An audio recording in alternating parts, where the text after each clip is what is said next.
শেখ হাসিনার লকার ভেঙে ৮৩২.৫১ ভরি স্বর্ণালঙ্কার জব্দ।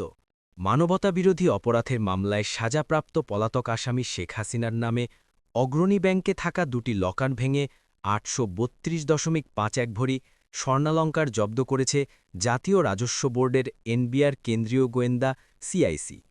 আদালতের অনুমতিতে মঙ্গলবার ২৫ নভেম্বর রাতে ব্যাংকের প্রধান শাখায় ভল্ট দুটি ভাঙার পর পাওয়া বিপুল পরিমাণ স্বর্ণালঙ্কার জব্দ করা হয়। জানা গেছে, শেখ হাসিনার নামে অগ্রণী ব্যাংকের প্রধান শাখায় থাকা ৭৫১ এবং ৭৫৩ নম্বর লকার বাংলাদেশ ব্যাংকের রেগুলেশন অনুযায়ী ভাঙা হয়। লকার দুটি থেকে মোট ৮৩২ ভরি স্বর্ণালঙ্কার পাওয়া যায়, যা সরকারি তোষাখানায় জমা দেওয়ার কথা থাকলেও তা দেননি শেখ হাসিনা। উল্লেখ্য, গত ১৭ সেপ্টেম্বর রাজধানীর দিলকুশায় অবস্থিত অগ্রণী ব্যাংকের প্রধান শাখায় সাবেক স্থানীয় কার্যালয় শাখা শেখ হাসিনার দুটি কর ফাঁকি দেওয়া হয়েছে কিনা তা খতিয়ে দেখতে জব্দ করা হয়।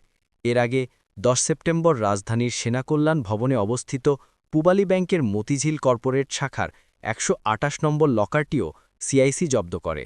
নতুনের সন্ধানে সর্বদা সবখানে পাশে পাবেন নাগেশ্বরীর আপডেট নিউজকে। ধন্যবাদ।